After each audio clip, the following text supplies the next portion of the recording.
Bonjour à tous. Aujourd'hui, je vais vous montrer dans cette vidéo 3 astuces ingénieuses de boutonnière au crochet. Que vous soyez débutant ou confirmé dans l'art du crochet, ces techniques vont vous faciliter la vie et vous permettre de créer des boutonnières parfaites. Avant de poursuivre cette vidéo, je vous invite à cliquer sur le bouton s'abonner en dessous de cette vidéo, sur la cloche pour être notifié de toutes mes vidéos si ce n'est pas encore fait. A tout de suite pour les 3 astuces.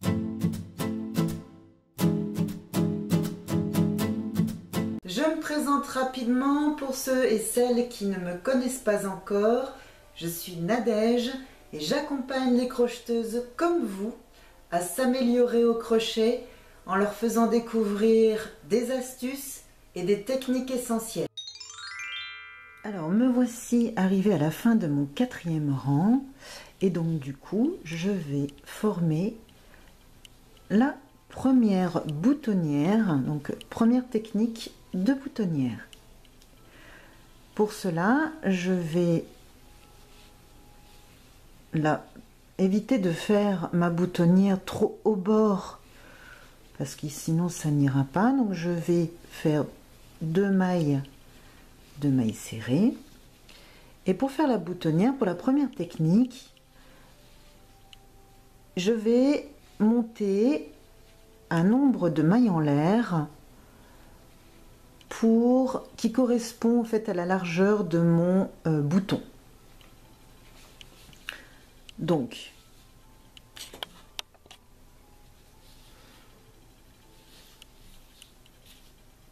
selon la grosseur de votre bouton, alors ici si je passe au moins que deux mailles, ce sera suffisant. Après j'ai une sorte de bouton qui est fait en feutre, ça a été feutré. Alors pour celui-ci je vois que oui, 2 ça passe aussi. Après si vous prenez un bouton beaucoup plus gros, ben vous voyez l'espace, comme je viens de faire, l'espace que vous devez effectuer pour pouvoir passer votre bouton dans la boutonnière. Donc ici je vais passer que 2 mailles, ça suffit.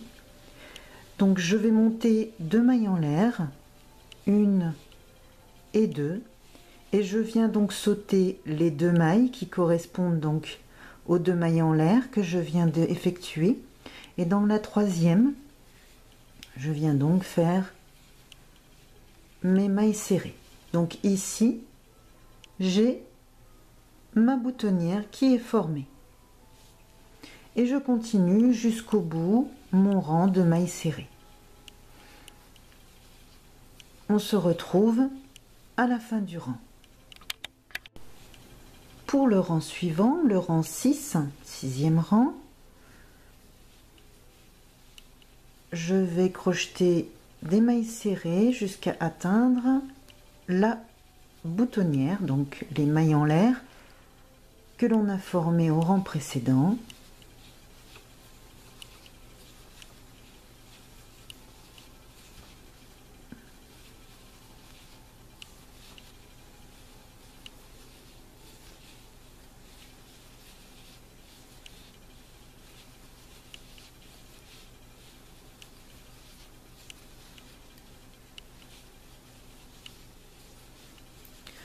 Voilà, il m'en reste encore.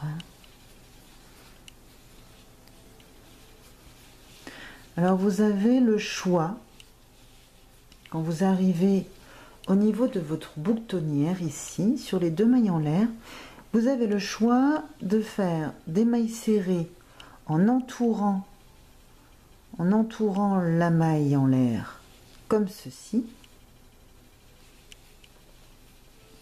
Voilà, vous en faites 2 et après donc vous passez sur la maille suivante. Voilà,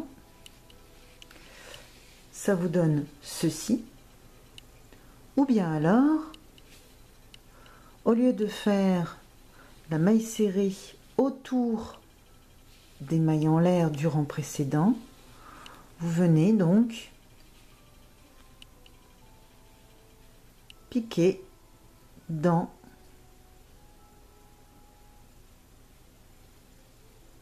prendre donc dans la maille. Voilà. Donc je pique là en dessous pour avoir les deux brins, je ne sais pas si vous voyez bien, les deux brins de la maille. Voilà, donc j'ai pris ici le brin en dessous, celui-ci,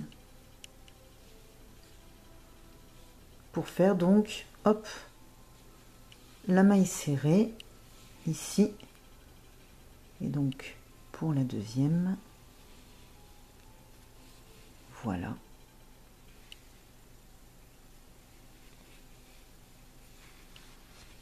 Ça vous donne ceci. Ça donne pas la même chose puisque ici on verra le brin de la maille ici. Alors tout dépend. Faites comme ça vous plaît, ou vous faites comme je viens de vous montrer, ou comme tout à l'heure, entourez la maille. Et l'on vient finir donc le rang par des mailles serrées.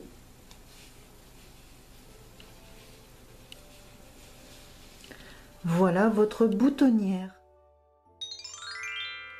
Pour la deuxième technique, alors de boutonnière, c'est surtout cette technique que je vais vous montrer, c'est surtout une technique qui est utilisée sur les gilets, sur des pochettes. D'ailleurs, je peux vous montrer, je vous montrerai en photo une pochette où j'ai utilisé cette technique. Donc c'est plutôt sur cette technique de boutonnière, elle est utilisée sur vraiment la bordure, sur une bordure et non pas insérée à l'intérieur. Donc c'est plutôt au bord du projet. Donc ici, comme je suis au bord du projet, je vais monter des mailles en l'air qui correspondent donc à l'espacement du bouton.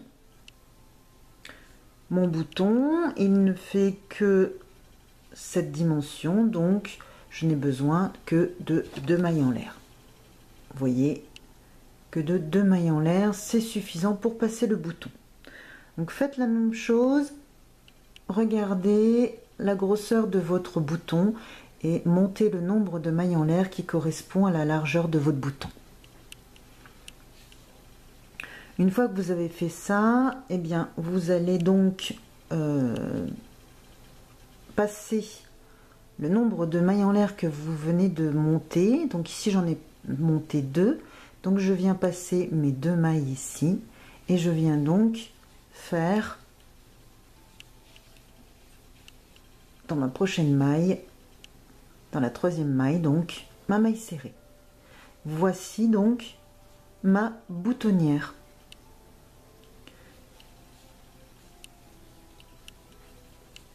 Et donc quand je vais finir, je me suis trompée.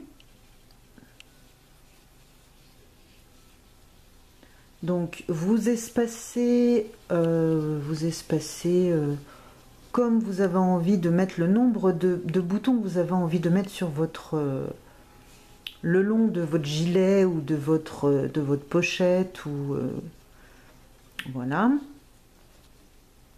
Donc, et vous recommencez donc, là, je monte 2 mailles en l'air et je viens passer mes 2 mailles et je vais faire donc ma maille serrée dans ma 3e maille. Et je viens comme ça faire mes boutonnières sur le bord. Donc ça, c'est ma 2e technique de boutonnière. Je vais vous montrer à la fin.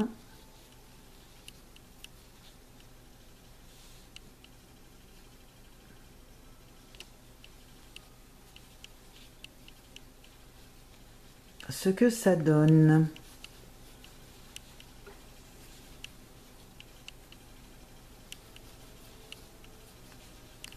Alors calculez en fonction voilà, du nombre de mailles que vous avez. Là j'ai pu faire donc sur 20 mailles, j'ai pu faire 1, 2, 3 et 4 boutonnières séparées de 3 mailles serrées. Voilà. Et donc une fois que vous avez fait votre boutonnière, vous avez donc votre autre partie où vous avez cousu votre bouton. Et donc du coup ici, quand vous repliez, vous pouvez passer votre bouton. Donc quand vous avez votre deuxième partie de gilet, voilà, votre deuxième partie de gilet, j'imagine, hein. Voilà, vous allez donc coudre votre bouton à la dimension, voilà, souhaitée, surtout que ça se retrouve en face à face avec votre boutonnière. Une fois que vous avez cousu votre bouton, eh bien vous pouvez donc passer votre bouton et la boutonnière donc bien juxtaposée. Elle est parfaite. Donc voici donc la boutonnière, la deuxième technique de boutonnière avec les mailles en l'air.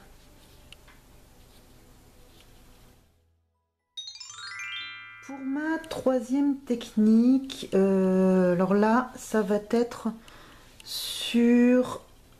carrément sur votre projet, c'est-à-dire que je vais venir, alors ici c'est sur des mailles serrées, mais vous pouvez très bien le faire sur des brides, et on va venir donc faire une boutonnière sur la bordure. On va venir faire ici une boutonnière sur donc le côté. Par exemple, alors ici je suis sur des brides, on peut très bien le faire. Donc je viens piquer à l'endroit où j'ai envie que ma boutonnière atterrisse. Je viens insérer mon fil et je viens faire des mailles coulées pour atteindre le bord. J'ai fait des mailles coulées pour atteindre le bord de mon projet.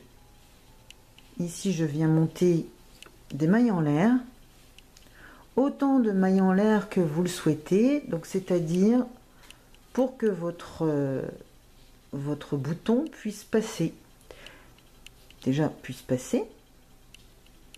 et aussi que quand vous allez refermer, donc je viens repiquer au même endroit où je viens de monter, donc à la base de ma maille chaînette, je repique au même endroit et je viens refaire donc une maille coulée pour pouvoir, voilà, bloquer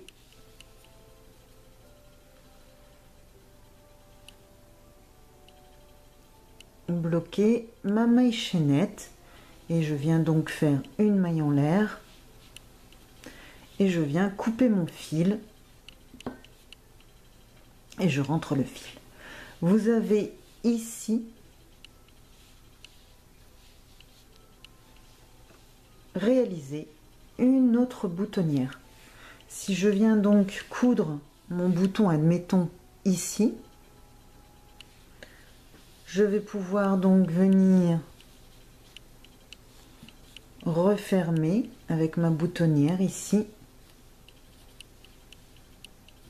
hop, et passer mon bouton, voilà, passer mon bouton dans la boutonnière.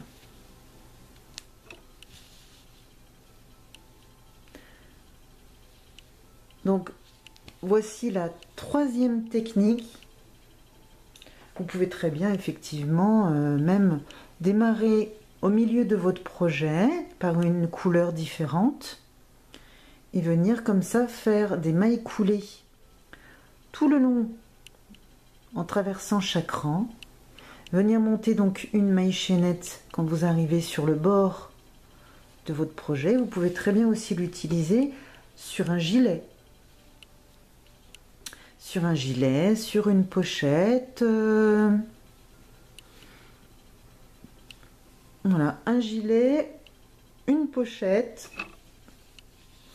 ou un sac. Ça ira très bien aussi.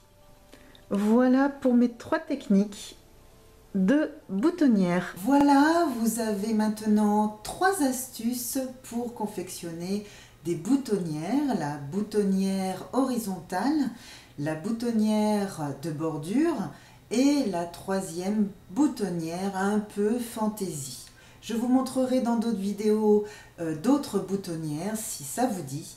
Dites-le moi en dessous de cette vidéo dans les commentaires. Amusez-vous à les essayer dans vos projets de crochet. N'hésitez pas à varier les couleurs et les motifs pour personnaliser vos créations. Laissez-moi un pouce en l'air si vous avez appris quelque chose. Abonnez-vous en activant la cloche si ce n'est pas encore fait. Je vous remercie d'avoir regardé cette vidéo et à bientôt pour de nouvelles astuces créatives. Bye bye!